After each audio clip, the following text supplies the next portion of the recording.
今啊，继续是重大消息，来看这是国会龙头之争。来看要代表着国民党参选立法院正副院长的韩国瑜甲江启臣，早起一透早到民众党团来拜会。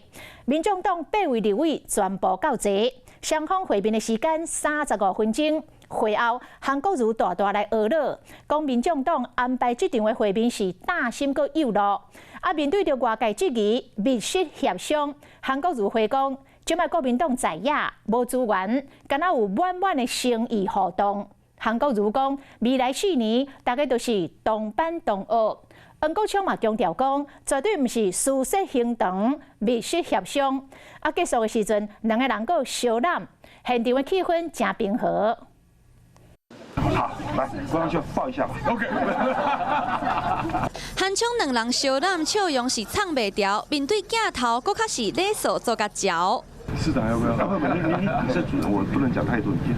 面对媒体提问，拢应该真客气。韩国瑜甲江启臣早起9点来民众党立院党团办公室拜会，不过这场会谈无对外开放，互人质疑是关门协商。这个安排既贴心又细腻，而且效果又卓著。当今的国民党是在野，我们没有任何资源，所以我们只有无比的真诚。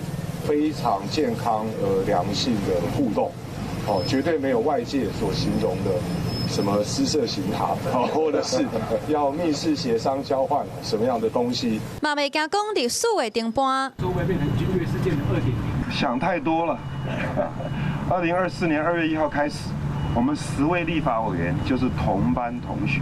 不过面对黄国昌28号提出的委员会单一调位改革，韩国瑜表示会议中拢无讲到，和民众党团讲完了后，敢若阁袂欢喜，阁特别去民进党团说一个。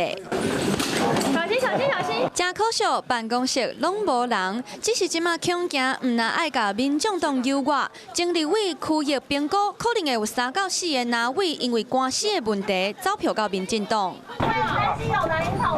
面对记者的提问，头嘛无爱挖着做伊走。国民党是国会上大党，4颗连党拢爱交朋友，争取立院第1胜。